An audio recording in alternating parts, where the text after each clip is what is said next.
Assalamualaikum warahmatullahi wabarakatuh. Kapendak deui sareng Bu Eli dina pangajaran bahasa Sunda. Sampurasun, kumaha daramang sadayana. Mugia Bu Eli ngadoa mugia hidup aya dina panangtayungan Allah Subhanahu wa taala. Teu hilap Bu Eli ngemutan mugia urang senantiasa ngajagi kasehatan nyalira-nyalira. Dinten ieu urang kapendak deui dina pangajaran bahasa Sunda. Hayu urang simak pembelajaran urang dinten ieu. Dinten kamari urang atos diajar ngeunaan usum-usuman. Usum naon wae nya kamari anu tos dipelajarin nyaeta usum ngayuh hujan, teras usum halodo atawa usum katiga. Hidup atos ngalengkepan bacaan, atos ngalengkepan gambar, ngadamel kalimah. Tah, dinten ieu urang bakal diajar deui ngaregepkeun bacaan deui. Bacaanna nyaeta nu judulna usum katiga jeung usum hiji.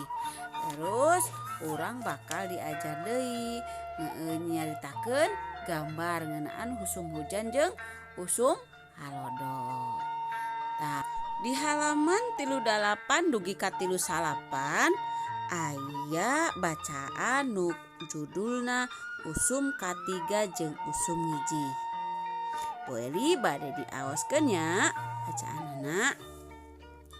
Usum-usuman nu kasorang diwewengkeun sabudeureun hatulistiwa aya dua usum nyaeta usum katiga jeung usum hiji. Tapi aya oge nu disebut usum dangdangrat jeung usum mamareng. Usum dangdangrat nyaeta usum panyelang antara ngijih jeung katiga.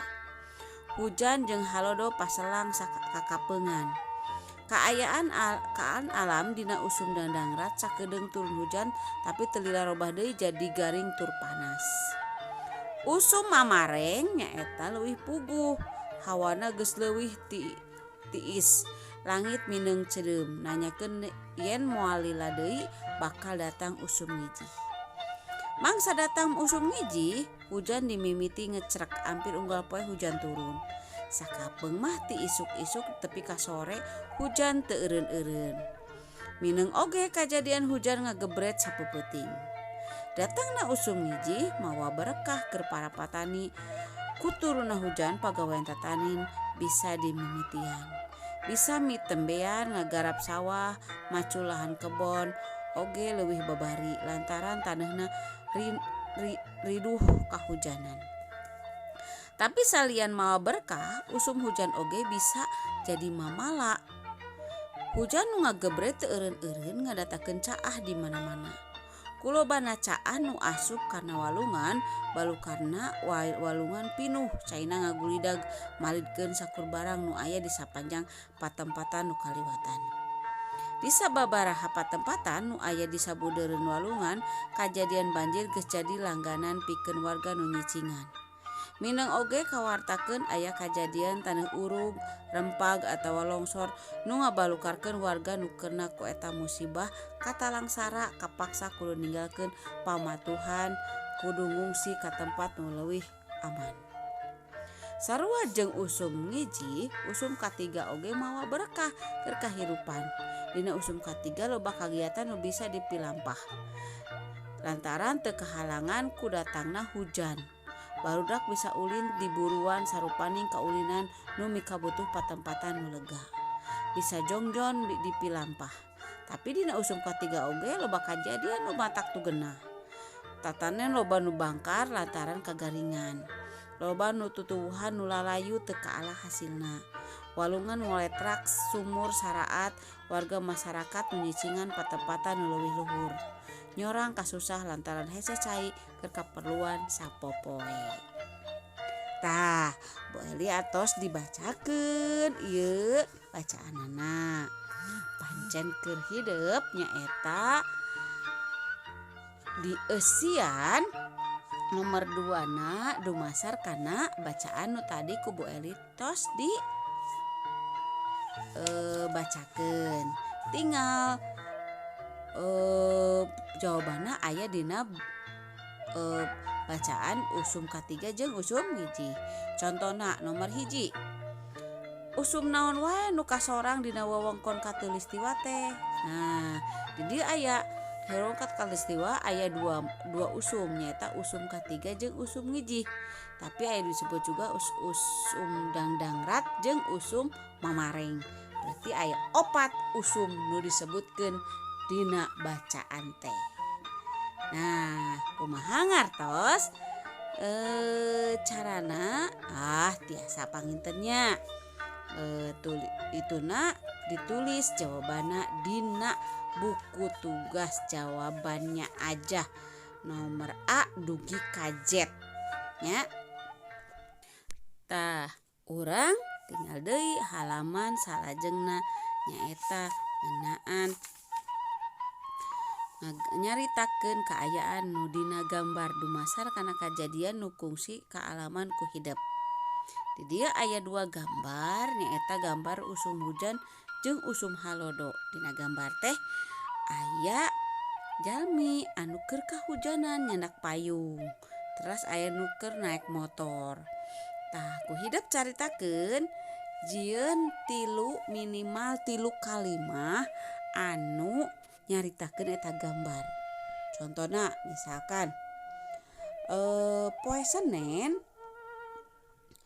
Mira uih ti sakola misalkan. Di jalan Mira kahujanan terus Mira ngaluarkeun payung. Hujanna ageng pisan. Nah, eta geus aya 3 kalimat.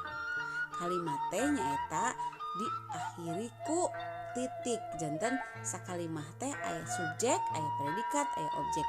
Jadi misalkan Mira bade meser buku, berarti Mira teh subjek, bade meser berarti predikat, buku teh objek. Nah, gitu ngadamel kalimahna. Jadi sahiji gambar di damelna 3 kalimah. Nah, 3 kalimahna nyaeta 3 titik berarti nya. Hideep tangtos tiasa ngadamel kalimahna. Tah ayeuna terus dina usum halodo oge sami kitu oge. Di dieu aya gambarna teh nyaeta tangkalan anu teu aya daunan. Terus panas poe moreret. Nah, terus di jalan-jalan oge gersang. Tah kumaha caritakeunana ngeunaan usum halodo. Pasti hideep oge kantos ngalaman anu namina usum halodo. Tapi ayeuna urang nu kaalaman ayeuna mah nuju usum dangdangrat pami saur dina bacaan tadi mah nya. Kadang hujan, kadang oge panas. Eta teh namina dangdangrat nyaeta dangdangrat teh nyaeta usum panyelang antara usum hiji jeung usum halodo. Tah urang mah bakalan dangdangratna engke sakedap deui usum hujan. Soalna pami ayeuna saatos duhur biasana sok hujan. Nah, tapi teu acan sering, teu acan kerep usum hujanna. Pami ayeuna mah janten pami ayeuna mah mun dina tadi dumasar kana bacaan mah berarti nuju usum dangdangrat. Tah sakitu heula panginten pangajaran dinten ieu. Mugia hideep terus semangat ngerjakeun tugasna. Teras mugia hideep aya dina panangtayungan Allah Subhanahu wa taala. Tadi tugasna nyaeta nomor 2 ngajawab pananya dumasar kana bacaan. Teras ngajawab nyaritakeun gambar. Sakitu heula ti Bu Eli. Wassalamualaikum warahmatullahi wabarakatuh.